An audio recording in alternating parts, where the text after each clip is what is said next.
आपल्या गावामध्ये पिंपळगाव बाळापूर या ठिकाणी रामराव बाराजी बनसोडे यांच्या आईच्या देवीच्या कार्यक्रमाच्या निमित्तानं एक सत्संग मेळावा आनंद महाराज बेटकर यांनी चांगल्या पद्धतीचं कीर्तन करून सर्वांना मंत्रमुग्ध केलं आणि आमचे वामन महाराज वैद्य या ठिकाणी नांदखेड्याचे हरिभक्त प्रायण वर्णाना ब्राह्मणो श्रेष्ठ गुरु हात वेद वचन निर्धारू गुरु ब्रह्मा गुरु विष्णू गुरु देव महेश्वरा असे आमच्या गुरुवरे वामन महाराज वैद्य सुंदर अशा प्रकारे त्यांचा आवाज आहे. सुंदर रामायण कर्मनिष्ठ ब्राह्मण आहे.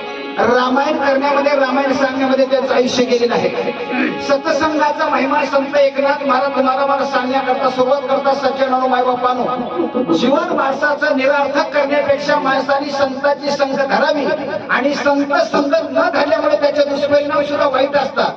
राजा दक्ष महादेवांचा सासरा सर्व देवांचा बॉस होता. त्याला प्रजापती नावाचं पद प्राप्त झालेलं होतं आणि 100 मुलं त्या राजा दक्षाला होते. नारदांनी सर्व मुलं त्यांच्या भजनाला लावली. याबद्दल राजा दक्षाला राग आला. आमच्या एकाही मुलाला आमदार खासदार मंत्री राजा दक्ष म्हणतात, नारदांना होऊ गेलं नाही म्हणून राग त्या राजा दक्षाला आला. त्यांनी नारदांना शाप दिला, ए नारदा, तू कुठेही गेला तरी स्थिर राहणार नाही. तुला या ठिकाणी माझा शाप आहे. तू चंचल असतील, स्थिर नसतील. तोच नारद वृंदावन धामामध्ये मथुरेमध्ये गेल्यानंतर राधे राधे राधे श्री कृष्ण गोविंद हरी मुरारे हे नाथ नारायण वासुदेव प्रद्युम्न दामोदर विश्वनाथम गोविंद विष्णू भगवान नमामि या नामाचा उच्चार त्या नारदानं करत असताना हजारो वर्षे त्या भगवान गोपाळ कृष्णाच्या आणि वृंदावनाच्या राधेच्या सानिध्यात राहत असल्यामुळे कोणत्याही प्रकारची शापाची आणि तापाची बाधा होत नाही असा सत्संगाचा महिमा सांगितलेला आहे. जय जलग्राहीच्या लागत हनुमंताचे पद काग्रे झाले शुद्ध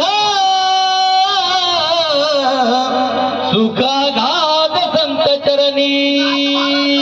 पाण्यात राहणारी एक मगर होती. पाण्यात राहणाऱ्या मगरींना राम भक्त मारुतरायांचा या ठिकाणी पायांचं नख लागलं. ग्राई होती, मगरी होती. मगरीची शापदंड असणारी ती कोण? ग्राई. मारुतराच्या पायाचं नख लागलं. संत चरण रज लागता सहज वासनेचे बीज जळूनी जाय मग राम नामे उपजे आवडी. या पद्धतीने त्या मगरींना एक सुंदर अशा प्रकारे शापजन्य केले शरीर सोडलं आणि काय करते ते ऐका. लागता कबीचे नखाग्र साधिले शापजन्य शरीर लाहून या वजब सुंदर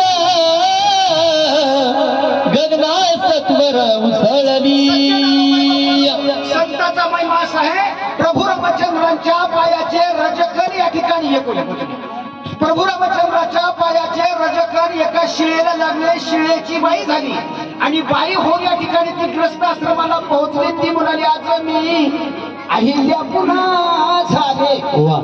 प्रभू रामचंद्राच्या पदस्पर्शाने अहिल्याचा उद्धार झाला आणि त्यात रामाचाच भक्त असणारा मारुतराया त्या मारुतरायाच्या पायाच्या नखाग्र परिणाम असा झाला महाराज की त्यानंतर लागता कपीचे नखाग्र पाय लागल्याबरोबर तिने शापजन्य शरीर होतं. मगरीचं शरीर टाकून दिलं आणि मगरीचं शरीर टाकून दिलं. उसळली महाराज कुठे एकदम त्या बाईचं स्वरूप तिला प्राप्त झालं आणि हे लोक पाण्यातले लोक सोडलं आकाश लोकांकडे पळू लागली.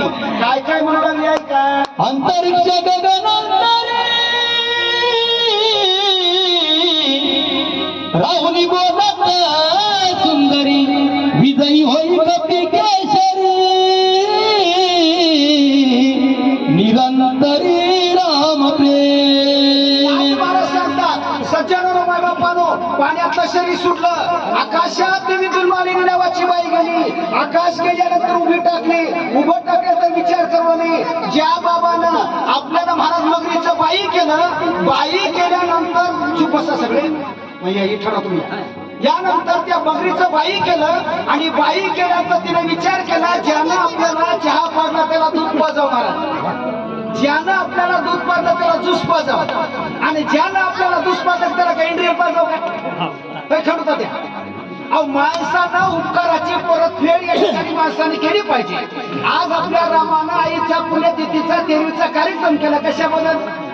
जिनं जन्म दिला, जिनं आपलं लहानाचं मोठं केलं, लालन पालन पोषण केलं, त्याचे उपकार माणसानं मान्य पाहिजे. म्हणून थोर तुझे उपकार ऐक, थोर तुझे उपकार. म्हणून या पद्धतीनं त्या बाईने विचार केला आणि विचार करून या ठिकाणी गगनात गेली आणि बाई सुंदर होती आणि म्हणून या ठिकाणी सुंदर बाईने विचार केला. सुंदर का होते महाराज? अहो सुंदरपणाचा बाईला अभिमान झाला. म्हणून अंतरिक्ष गगनांतरी मारुतीला म्हणे, हे मारुती, बजरंग, रामदूता, अंजनी सुद्धा, तुला एक माझी 2 मिनिटाची विनंती, तेवढी तुला लक्षपूर्वक ध्यान देऊन ऐकून घे. अशी मी एक बाई मारुतीला बोलते. कर गोडनिया वंदन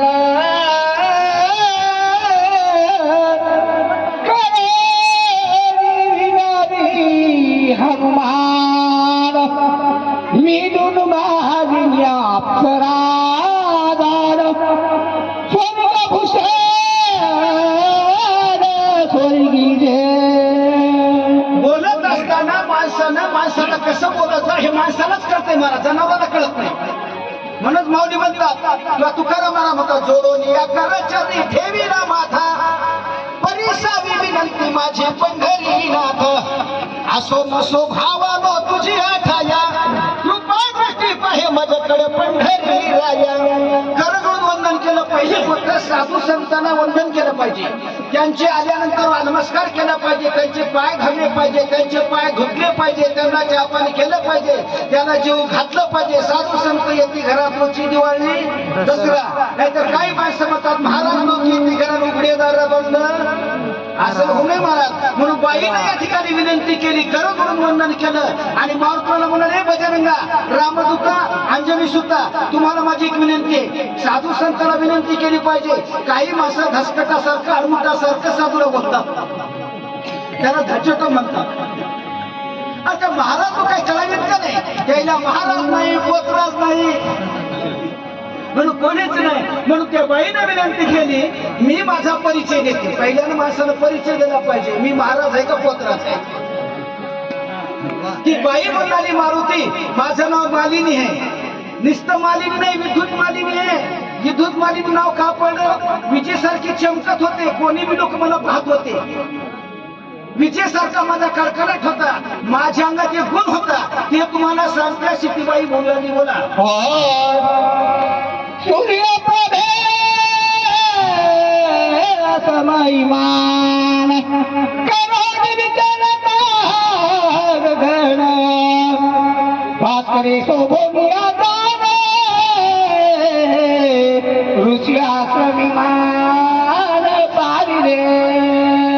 साधूकडे गेल्यानंतर आपलं दुखणं सांगितलं पाहिजे. डॉक्टराकडे गेल्यानंतर आपलं दुखणं किती अवघड जागे असल्या दाखवावं लागते का नाही? वैशालोजी महाराज होतं म्हणा की दाखवावं लागतं दुखणं.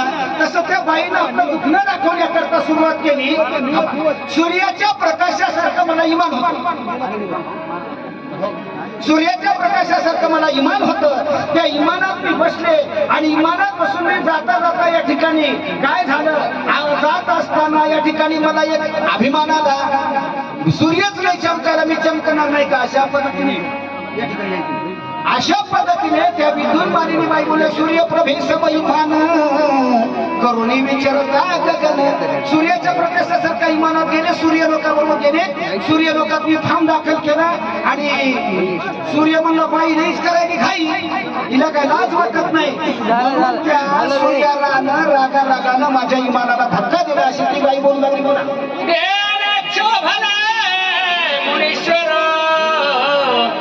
क्रोधात ढले दुर्धर ना विचारिसी पात्र पात्र कामाचार विचारसी. माणसानं महाराज कोणाची बरोबरी करू नये. माणसापाशी 4 पैसे आले, माणसापाशी जराच्या अंगात शक्ती आली, थोडंफार काय आले की नाही माणसं अभिमान करतात. मात्र माणसं मोठी ते मोठीच असतात. उगा मोठ्याची बरोबरी लहानसा चिंतन करायचं गेले की नाही तिथं पोहोचत नसतात ते माणसं. सूर्य म्हणला, बाई तुला काही कळत नाही, म्हणून मी तुला सांगतो, तू आमच्या लोकात त्यानंतर पडशील म्हणून सूर्यानं रागानं ते इमान खाली पडलं. ते एका कुंभमेळ्यात पडलं. कुंभमेळ्यातले महाराज म्हणाले, बाई घरदार बायका पोरं ढोरं वासरं सगळं सोडून इथं आलो, तू कशाला इथं पोवाळलीस?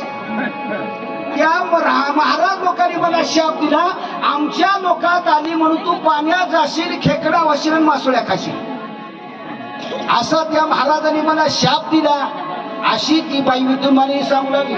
महाग्रह जैसा कोणी येवानी झोमे दाटुनी तैशी आलीशी धावनी आश्रम लक्षणी पापिनी. एखादं खायचं खाद्य मिळाल्यानंतर ज्या पद्धतीने या ठिकाणी एखादा प्राणी धावून जातो, तसं माझ्यावर खाण्याच्या निमित्तानं धावून आलीस. या पद्धत तू खेकडा होशील, मासोळी होतील, पाण्यातला खाशील, अशा पद्धतीचा त्यांनी मला शाप दिला. म्हणून मी बाई झाले, मगरी झाले, पाण्यात राहिले. अशा पद्धतीची विद्युत माली नावाची बाई सांगू लागली. ग्रहाशी धावसी ते तुम्हा ग्राही होशी शापिले वेगे शितेने ग्रहत्वाशी पावले. ग्राही होशील म्हणून अशा पद्धतीनं शाप होता. म्हणून या पद्धतीनं अशा प्रकारानं मी मगरी झाले. कशामुळे झाले? माझ्या कर्मानं झाले. माणसं गरीब होतात, माणसं भिकारी होतात, माणसं मुख्य होतात, माणसं आंधळे होतात, माणसं या ठिकाणी दुःखी रोगी होतात. याचं कारण ज्याचं कर्म त्यालाच असते.